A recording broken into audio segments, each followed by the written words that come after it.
Hello, hello, hello everyone! Ibig sabihin, sa ating TCAP, simula na ng 20% ang programang Puno ng Puso para sa mga seniors at kahit hindi pa senior. Kaya nga ang bisita natin sa araw na ito ay hindi pa senior. Ang topic natin, mukha ng paglilingkod. Tignan ang napakagandang mukha ni Attorney Cheche Pablo Santos. Mag-hi tayo sa ating viewers. Magandang araw, Dr. Gaines, at sa lahat ng ating mga viewers. Maganda at mapagpalang araw po sa lahat. Amen. At ngayon, siya ang kasabay nating iinom ng ating mainit na tsaa. Wow, salamat sa mainit na tsaa. Alam nyo, masarapan siya, tsaka lalo na sa nagda-diet, kaya lang wag nyo akong tignan kasi parang kahit mag-diet ako, it doesn't show. Hindi ka mukha ngayon ng ating bisita, sinabi natin, mukha ng paglilingkod, yan ang binubuo natin, hindi ba? At ngayon kita nyo naman, mukhang-mukha pa lang naman talaga, maiengganyo na ang lahat. Wow, salamat. Salamat, Doktora. Thank you. At ngayon, tignan natin, simulan natin ang ating araw sa pamamagitan ng Word of God. Tignan natin kung anong sinasabi ng salita ng Diyos tungkol sa paglilingkod. This is from 1 Corinthians chapter 15, verse 58. Kaya nga mga minamahal kong kapatid, magpakatatag kayo at huwag matinag, maging masipag kayo sa paglilingkod sa Panginoon. Dahil alam ninyong hindi masasayang ang inyong paghihirap para sa Kanya. Let us praise the Lord. And give it thanks. So kita nyo naman, very affirming ha, ang Word of God. Huwag magsawa at magpakatatag daw sa paglilingkod. So Attorney Cheche, ang una kong katanungan sa iyo ay, alam ko meron kang panggabi na programa. Yes. Sa panalangin talaga. Diretsong paglilingkod ito. Opo. Ikwento mo naman sa ating lolos and lolas, titos and titas, paano ba nagsimula yan at ano yung ginagawa mo tuwing gabi? Yes. Doktora, gusto ko rin i-share sa lahat na nagsimula ito during the pandemic. And noong mga time na yon, alam nyo, marami tayong mga pagsubok. I personally encountered a very rare kind of depression. I was diagnosed with clinical depression and sometimes anxiety. Nawala yung espiritu ko. Ganun pala ang depression. Sometimes... Attorney, is this during the pandemic? During the pandemic, yes. At during the pandemic, magkakahiwalay kami ng family ko eh. My husband and my son, they are both in New York, living with my in-laws. During that time, at nandito naman ako, dahil LDR nga kami, nag-aaral yung anak ko sa abroad, yung mga anak kong dalawa nandito sa akin. Epicenter ng pandemic, ng COVID ang New York. Yes. Na halos milyon yata ang nasawi, dala ng COVID. And at that time, comorbid yung biyanan ko eh. Siya yung may kidney problem and heart transplanted na siya bago na yung puso niya. At that time, nag-collapse siya. So sabi ng nurse, bring him home, give him medicine, vitamin C, more fluids, and paracetamol. So ganun lang ang ginawa. And then 2 days after, nag-collapse na talaga. Kinuha na siya, ICU, and then intubated. Sabi COVID. Lahat doon sa bahay na yun, nagka-COVID. And then, at that time, sabi ko, anong ginagawa ko rito? Parang I'm trying to save the world. Naghahatid ako ng mga nurses, frontliners sa hospital. Nagpapakain ako ng mga frontliners. I'm raising funds. Nagbibigay ako ng mga bigas, ng mga ayuda, door to door. And yet, I cannot even cook sa labat for my husband and my son. So, doon parang anong purpose ng buhay ko na hindi ko kayang maging sapat na at yung tungkulin ko sa pamilya ko hindi ko magampanan. So, ayan na, nagsimula na yung aking depression, nagsimula na yung aking anxiety, at saka may mga pagsisisi, may mga regrets, nawala yung pagiging bubbly ko, jolly. Talaga palang ang depression, huhugutin niya sa sarili mo, sa katawan mo, ang espiritu. Tapos tao ka lang, katawan lang to. Sometimes sa mga gathering, wala ako doon. Pero I was present. Pero wala doon yung kabuuan ng pagkatao ko. So, Attorney Cheche, para rin sa viewers natin for awareness, no? Ang nature mo talaga, you're a bubbly person, no? Yes. Full of life. Parang life of the party ka. Yes. So, has it ever crossed your mind na mararamdaman mo yan? Never. Sa lugar namin, sa Mandaluyong, pagka may malungkot o kaya gustong matawa ng mayor namin, sasabihin, papasukin mo nga dito si Cheche. Tapos pagka nakapagkwento na ako sa kanila with all actions and all, okay, pwede na, naka-rejuvenate na siya ng energy niya at pwede na siya kumausap ulit ng mga tao. So, yun yung dinanas kong depression. And nagtanim ako, nag-launch ako ng show online, Nag-vlog ka, gano'n. Nag-vlog ako, namigay ako ng mga papremyo, pero yung mga premyo natin, vitamin C, honey, Beroka. Pang good health. Oo, pang good health, kasi nga pandemic. And then, sabi ko, let us pray, anak, kasi parang nung sabi, meron akong depression, I cannot believe kasi sabi ko, Doc, sabi pa sa akin ng doctor, can you read on hypomania, bipolar? Ha? Bipolar na ako agad. Sabi niya, kasi pag binigay mo tong medicine na ito at yan ang reaction mo, well, probably magiging bipolar. Ha? Hindi na ako bumalik kay Doc. Kasi hindi maganda diagnosis. Tapos sabi ko, Doc, 2 hours tayo magkausap. Nakikita mo ba sa akin yung signs ng bipolar? Well, anyway, sabi ko, kailangan hanapin ko yung sarili ko. Nag-vlog ako with the help of my friends, mga neighbors ko. Sabi ng daughter ko, Nanay, why don't you take your prayer online? Marami ding mga tao na in the same situation as you are. Definitely. So, nagvo-vlog kami, inilalive lang namin yung rosary. Before praying the rosary, Marian, devotee kasi ako, Doc. Before praying the rosary, may opening prayer ako na napakahaba kasi nga doon ko inilalabas. Yes. Minsan umiiyak ako doon. Gusto ko humingi. Na-express mo din talaga. Gusto ko humingi ng saklolo, pero it's parang ayokong paalam sa madla na eto na ako. Parang ganun. Gusto kong humingi ng saklolo, pero sino makakausap ko? Isang 13-year-old at saka 18-year-old na ano ko na, alam mo naman, lahat sila nasa gadget, nasa mga rooms nila. So, sabi ng friend ko, dasal lang yan, dasal lang yan. At ganun tayo mga Pilipino Yun ang first dasal resort natin. Dasalan mo, dasal lang yan. So, yun yung naging parang therapy ko. Sometimes, di ba, every time you keep on repeating Hail Mary, no matter how many times, 1,000, 2,000 Hail Marys, it pacifies me. Even if hindi ko na isa-isahin pa ang ibig sabihin ng mga salitang binibigkas ko. The fact that I pray the rosary and I say 10 Hail Marys for 5 mysteries, Hail Mary, Hail Mary, Hail Mary. And then I get a good sleep. I feel peaceful. I go upstairs and then knowing na everything will be okay. And then the next morning, another fight na naman, no? Surviving another fight. Eto na naman ako, It's a new day, no? It's a new day. A new challenge.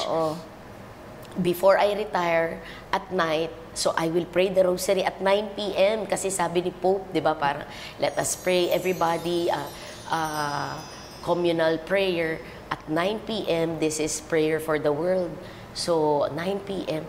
Hanggang sa, naku Dok, matutuwa ka, nag-start kami ng mga 20, nag-reach kami ng 40, minsan nagto-200 na.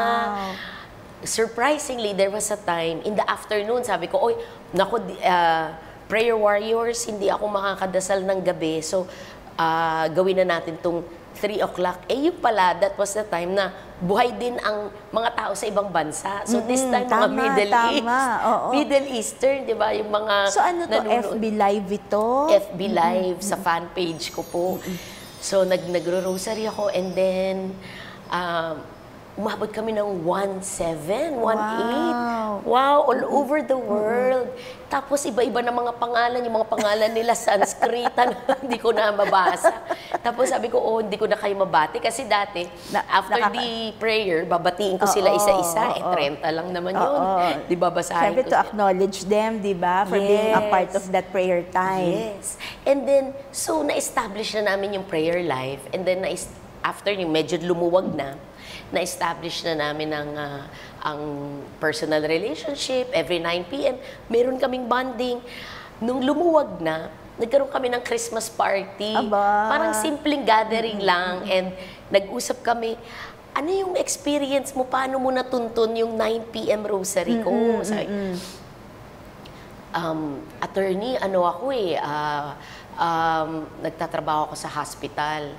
So, ang protocol sa bahay, nasa labas lang ako. Meron akong kubo, doon ako maliligo, doon ako kakain, doon ako matutulog. And then one time, napakainit, pumasok daw siya sa kotse at nag-iintay ng antokin, so nagpapaantok siya, nadaanan niya. Nag-scroll siya up, nadaanan niya yung 9 p.m. rosary ko. Tapos, si konsehala to constituent ko pala. Si konsehala ko pala to sige nga, ano ba meron? So, nagro-rosary. Mga boss ko niyan. Ang husband ko, boss ko niyan. Ang mga anak ko, boss ko niyan. Ang brother ko, boss ko niyan. Mga pinsan ko. So, nag-connect. Opo. We know na ang boss ko niyan, they're Marian devotee din ng Mary Help of Christians. Yes. So, ay, naku, si konsehala. Pagkatapos pa noon, pag ayoko pang matulog, sasabihin ko, magkwentuhan muna tayo. Kung kwentuhan kami about marriage, children, gadgets, about life. Attorney, gusto ko lang malaman, meron bang sumama sa inyo ng mga senior citizens o puro mga bagets na katulad nyo? Ay, naku, halo-halo ang dami namin. So, nasa public service ako. Even until now, I hold a department in the city of Mandaluyong. And then, ma-attend ako ng mga events. Pag umattend ako ng mga events, may mag-a-approach sa akin.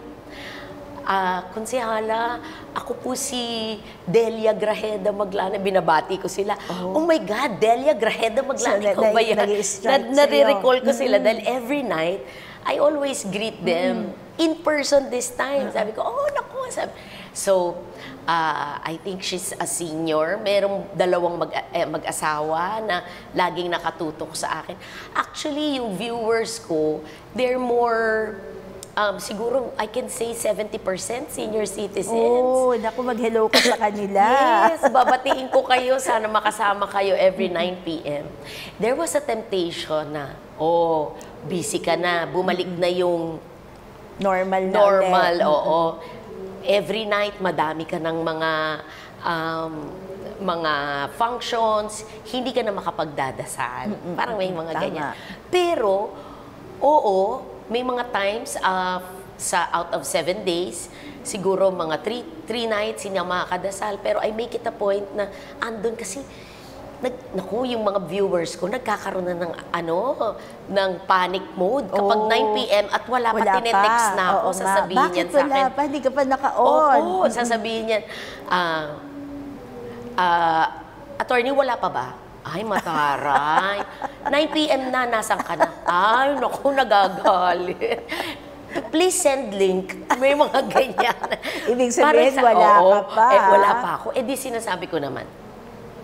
For 2 years, nagro-rosary tayo. Ang dami na nating gabi na pinagsamahan. So, na-establish na natin yon. Kung wala tayong rosary, you can pray on your own. Dahil sa'yo, hindi ka na makatulog pag wala tayong rosary. Siguro gusto nila may nagli-lead. Tama. Nagagalit na minsan. Minsan mga senior citizen, hindi ako makatulog wala ka pa. Ay, ma'am, mami, wala po tayo ngayon kasi kasama ko po yung mga delegates natin sa may bisita. trabaho, Oo, oo. may trabaho. Pero bukas tayo ay magdadasal. May show tayo, for sure. Kaya nakakatuwa naman kasi hinahanap na nila Yes, oo. yung ganong gawain. Naging habit of prayer na talaga. So, ang nakakatuwa at nakaka-amaze, imagine lolos and lolas nagsimula lang sa depression niya. Yeah. Di ba? Doon nagsimula yun ang trigger. Kung hindi ka nakaranas ng depression na yon, hindi mo mamimit ang mga taong ito at hindi mo mai-establish yung pagkakataon na Yes. makapagdasal together with the community. At ang nakakatuwa sa'yo, lumawak di ba? Lumawak. So, masasabi natin na this is another phase of service.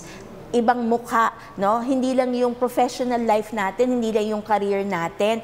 Pero ito, imagine, akala mo you are helping yourself kasi you did it really for yourself, di ba? Yes. Pero in the long run, you realize it's not for me pala. It is for the benefit of all. Yes, Kaya that's grasya true. talaga ng Diyos at sabi mo nga ng Blessed Mother talaga. Amen. So- Sometimes binibigyan tayo ng mga pagsubok kasi maybe, just maybe, that you are the right person to propagate that message na at that time, ang daming may depression. So dumating na ako sa point na I had an online counseling. So, abogado ako, I should have been talking mga legal counseling sa mga Yes. tao.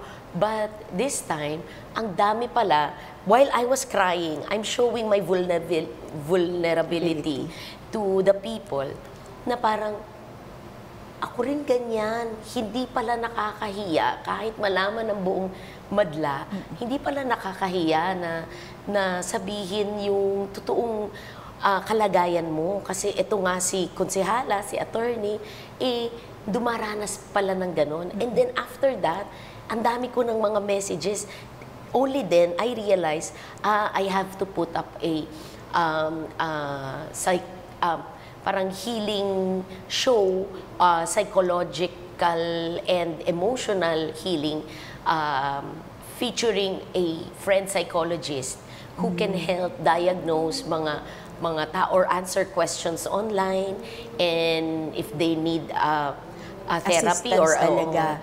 andyan si doc na makakapag-assist sa kanila. Naging regular program ba ito? Once lang siya, doktora, kasi they still, kasi parang meron kaming mga guest na nasa video din, parang Zoom din siya. Ang mga doctors, they need to see the patient personally. So, hindi siya regular na online. Pero may mga tanong-sagot. But during that time, may mga lolos and lolas ka ba na Meron. nag-seek ng help? Yes po. Meron tayong mga lolo and lola na, meron tayong lolo na a member of LGBTQ. Aba, talaga? Yes. Na imbis na akala namin siya ay in that state, kasi syempre ang sabi niya mag-isa ako. Syempre I'm gay, mag-isa ako. Sino mag-aalaga sa akin? Nakakulong ako rito. Meron akong tagabili ng mga pagkain ko, nauutusan ko. Pero paano pag ako ang nagka-COVID? So, meron siyang fear na asan na yung wala siyang anak, wala nang magulang, ang kapatid ay malayo. So, yun yung kanyang naging tahanan for the time being na merong COVID. At nakakatuwa, imbis na siya ang tulungan, siya ang nakapagbigay ng inspiration sa amin.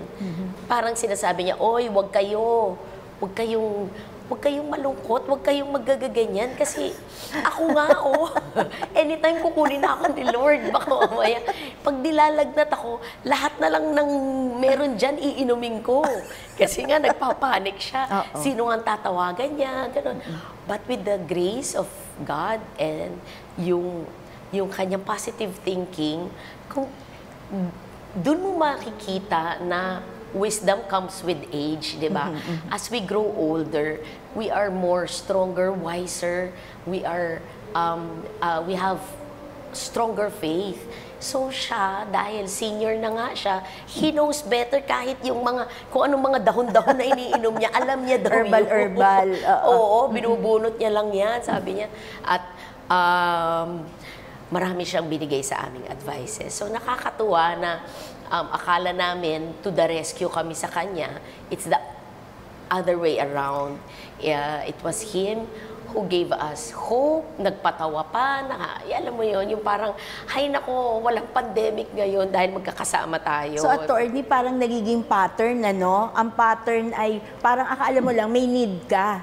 Pero eventually, parang na-address yung need mo, but at the same time, nag-extend ka pala ng sarili mo out of service and out of love, unknowingly. Di ba parang hindi naman yun yung intent eh. So, pattern. So, ano masasabi natin sa lolos and lolas natin na akala lang nila ay recipient sila.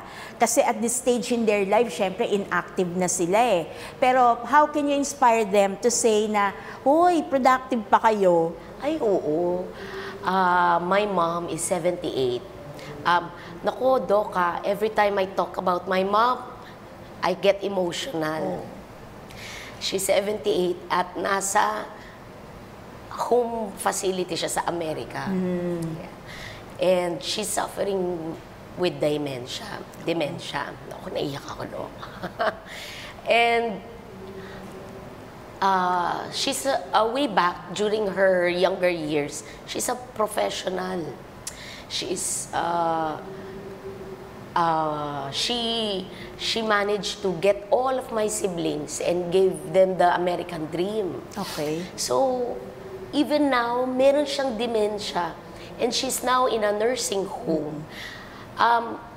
Hindi siya tumigil ng kakaturo, kaka-inspire, kakabilin sa amin ng mga kailangan naming malaman. Lagi paulit-ulit ang mga lolo-lola natin. Paulit-ulit na lang sila, di ba? Parang paulit-ulit kasi, pero those are words of wisdom na lagi kong, siyempre, ako naman, naku, mami, paulit-ulit ka na lang. Pero, bumabaon yun sa isip ko at yun din ang sinasabi ko sa mga anak ko. Hindi po, ang mga lolo at lola natin, they are, masasabi natin, they are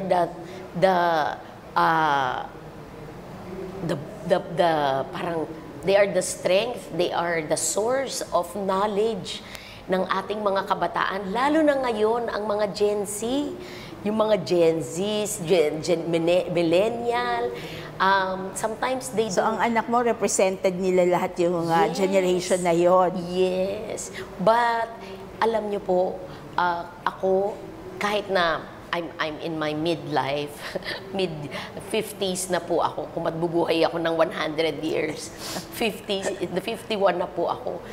But still, I gather strength from the elderly. One, because I see my mom in them. Pag nakapaglilingkod ako sa mga elderlies, napaglilingkuran ko ang mom ko. The reason na nandun sa nursing home ang mother ko, kasi nandun yung dalawa kong kapatid that takes care of her. And at this time, we talk about the best care sa mga matatanda natin. Sinasabi natin, di ba noon, huwag mong dadalhin sa nursing home, sa home for the aged, parang ganito, hindi mo na mahal. Times have changed. Out of necessity kasi Yes. And also, when we talk about best care, nakita ko yung kalagayan ng mother ko doon. Meron siyang activity, meron siyang socialization. She eats the right, nutritious food. Namomonitor lahat yung Yes, on time. Merong nagpupuntang doctor every now and then to check on her. Pero dito, hindi ko siya maalagaan the same manner na she's very well taken care of sa Amerika. And she deserves that. So, New York din ba siya? LA. LA naman siya. LA. Naku, di pag nag-Amerika ka, magkahiwalay ang pinupuntahan mo. Opo, naku, magastos. Kaya hindi ako lagi makapunta dahil I will spend time with my mom. At ayun na naman, alam nyo ang mother ko, praise God, wala siyang maintenance, Wow. walang diabetes, walang Ang hypertension, galing. walang arthritis, walang osteoporosis, hindi siya nagsishrink. Yun nga lang, yung mind niya is failing her. But if that's every night, that is why I am praying. At si mami ko rin ang nagturo sa amin how to become a Marian devotee. She's a devoted rosary prayer warrior. Doon ko So, dun mo pala namana. Opo, bata pa ako, nagbubukluran kami. Siya yung magli-leader na dadalin si Mama Mary, idadali at magro-rosary. Bata pa lang ako, alam ko na yung joyful mystery. Yes, and every time I serve the elderly, lagi ko sinasabi ito, ilan taon na ho kayo? Ay, nako, konsehala, 85 na ako. Ano pong diet ninyo? Wala, kinakain ko lahat. Pero alam mo kung ano, hindi ako nai-stress. Bakit ko naman iisipin sila? Iniisip ba nila ako? Parang gano'n. So, ting! Lalagay ko yan. Makakapunta naman ako, ilang taon na ho kayo? 94. I'm still strong. Medyo hirap lang maglakad, pero I am still strong. Ano pong diet ninyo? I don't eat baboy, baka, manok, fish, and gulay lang. At saka yung gulay na organic, ting! Susulat ko yan. Tapos, ano po yung ano? Ito pa, meron akong mga pinuntahan na centenarian kami ni Mayora sa Mandaluyong kasi every year na nag-100 ka, you get 100,000. So, nung nag-100,000, nagpunta si Mayora doon, binigyan namin ng 100,000. Noong 101, another 100,000. Wow. 102, another 100. Yes. Every year yun, added to the life. Yes. Ganon. 100, 100, 100. Galing naman. Yes, ganun ka-generous ang aming mayor, sabi ko. So, ang tanong, what is the secret of a long life? Ang sabi nung isa, Mary Wright, choose your spouse correctly. Hindi lang daw tayo gagamit ng puso, dapat isip din. Correct. You have to, kasi, di ba, ang asawa natin, mag-e-extend o magpapaiksi ng buhay mo. Natatawa ako, Attorney Cheche, kasi yung lolos and lolas natin, I'm sure, nako, anong mga reaction nila, too late, attorney, too late. Pero the fact na nakikinig sila sa atin ngayon, ibig sabihin, maybe they have chosen the right spouse. Correct. So, nakakatuwa din dahil natututo ako na exercise daily, read, yon. Read para to delay dementia, Alzheimer, Parkinson, always read. Or sa sa mga libro, 2 talata, in-memorya mo yan. So, para active na active pa yung mind, no? Yes. Nagpa-function pa talaga. Yes, ma'am. At saka, Doc, alam mo na, nare-realize ko rin pagkakausap ko ang mga elderly. Kasi sa kanila ako humuhugot ng inspirasyon. I want to live longer for my children. And also for the service of the people, maipagpatuloy ko. So, lagi kong iniisip diet, activity, lifestyle, and of course, yung always feeling in love, inspired, not only to your significant other, but you're in love with the things that you do. Dapat may kahulugan. Bakit ko ba ginagawa ito? Kaya minsan sinasabi ko, ate, ilang taon na ho kayo? 78. Bakit ang ganda ng aura ninyo? Wala lang, nagsusumba lang ako. Zumba pala ang sikreto naman yan. yan. Kasi sabi niya, nagsisirculate yung dugo ko. Totoo. Yung ganun. So, actually, binibigyan din namin sa Mandaluyong, binibigyan namin ng purpose ang aming mga elderly. We make them active. We encourage them to participate in all government activities. Binibisita namin sila, kamustahan. Alam nyo na, may mga away-awayan, may mga sigalot. Itong May mga magkumara, intriga din. magkumare, pero Ako, bilang abogado, nagiging counselor na rin ako. May mediator na So, rin ako. all in one. Opo. At the end, so, pagkakasunduin din namin na kahit na umabot na yung away sa korte, at the end, nare-resolve naman. So, hindi po ibig sabihin tayo ay nagkaedad na, ay wala pong silbi. Napakalaki ng inyong contribution sa ating mga kabataan. Kagaya nga meron akong pinapanood na vlog, si Lola, pinagagalitan niya yung apo niyang na-depress. Konting mapagalitan, depress? Bawal ng pagalitan, in So, other bawat words. pagalitan, depress ka na. Hindi nabili yung sapatos mong gustong-gusto. Depress? Kinuhanan ka ng cellphone, walang wifi. Depress? Sabi gano'n. Apo, sasabihin ko sa'yo, nung panahon ng hapon, kinuha ang tatay ko. Na-depress ba ako? Nagdildil kami ng asin. Nasunog ang bahay namin. Na-depress ba ako? Napiste ang mga baboy. Na-depress ba ako?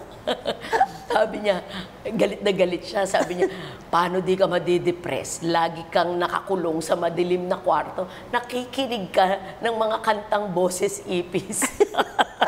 Tatawa ako kay Lola na yan, ha? Imagine na, powerful Yes. may impact si Lola. Lola na po yan, ha? Pero nagbablog-vlog din Yes, siya. nagbablog siya. Sabi niya, kasi eto lagi kong sinasabi, wisdom comes with age. Hindi malalaman, akala ng mga kabataan ngayon, alam na nilang lahat. Ako po, 50 na, hindi ko pa ho alam ang lahat. I always get my wisdom and intelligence and yung the things that I can share from the elderly. Ang amin pong mayor, Mayor Ben Abalos, siya po ay turning 90. Oh, He plays golf, 90. Active na active pa pala, ha? Ang mind niya, very sound mind. He plays golf. He makes wise decision. Hindi nga lang biglaan. Alam mo yung pinag-iisipan ng mabuti. He makes wise decision. Yung mga salita niya, kakaunti lang, pero those are words of wisdom. Very inspiring. Kaya, gusto ko, ito yung mga elderly na gusto kong pamarisan.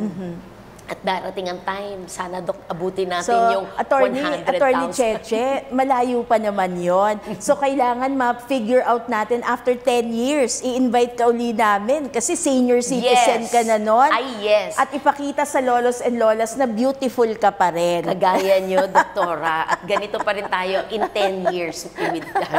Alam niyo, lolos and lolas, ang dami ko pang itatanong kay Attorney Cheche at marami pa rin siyang mai-impart sa atin. Hindi pa napapag-usapan ng love life niya, hindi pa napapag-usapan ng career, hindi pa, ang dami pang pwedeng pag-usapan. So sana bumalik ka uli next Monday I will. para sa continuation nitong ating programa at ang binubuo nating tema ay mukha ng paglilingkod. So for this afternoon, thank you so much Attorney Cheche kasi pinasaya mo ang lolos and lolas natin. So hindi lang ito interview kwentuhan, naglingkod ka na rin sa araw na ito kasi pinangiti mo ang lolos and lolas natin. Pero hindi namin iintayin yung 9 p.m. para ikaw maging prayer leader. Pwede ka bang anyayahan ng short prayer lang for our lolos and lolas Amen. to conclude our session? Opo. Sa ngalan ng Ama, ng Anak, ng Espiritu Santo. Amen. Lord, maraming salamat sa araw na ito. Salamat sa biyaya ng aming mga buhay, ng aming mga mahal sa buhay, ng aming kalakasan. Maraming salamat sa pagtawag mo sa akin upang maging instrumento mo at mabigyan ng inspirasyon ng aming mga lolo at lola. Lord, itinataas po namin ang aming mga elderlies. Ang sino man, maaaring sila ay nasa kanilang mga tahanan, nanonood ng programa, nasa ospital, nasa nursing homes, nasa home care facilities, saan man sila naroroong lugar, Panginoon. Basbasan niyo po sila, bigyan sila ng kalakasan ng katawan at talas ng pag-iisip, Lord. Nagpapasalamat kami sa kanilang biyaya, Lord, na patuloy mo binibigay sila para kami ay inspire. Itahak kami sa tamang landas, liwanagan ang aming mga isip. Bigyan niyo po sila ng iyong abundance, Lord. Abundant blessing, financial blessing, spiritual blessing, strength, Lord, at courage, tapang na kanilang haharapin sa araw-araw. Patnubayan mo ang kanilang mga mahal sa buhay. Kahit na sila'y matatanda na, lagi pa rin nilang nasa isip ang kanilang mga anak, apo sa tuhod. Panginoon, itinataas namin ang kanilang kalagayan, anuman ang darating na pagsubok, okasyon sa kanilang buhay sa mga susunod na darating na araw. Panginoon, gawin mo silang laging handa, laging malakas, at higit sa lahat, Lord, laging nananampalataya sa iyo, Panginoon, at hindi magpapabaya sa kanilang mga obligasyon. Sila po ay mahalaga sa amin, Panginoon. Huwag niyo pong pababayaan ang aming mga lolo at lola. Bigyan niyo po sila ng pag-asa. Araw-araw, paggising sa umaga ay laging pag-asa, Panginoon. Amen. This we ask in Jesus' mighty name with Mama Mary. Amen. Amen.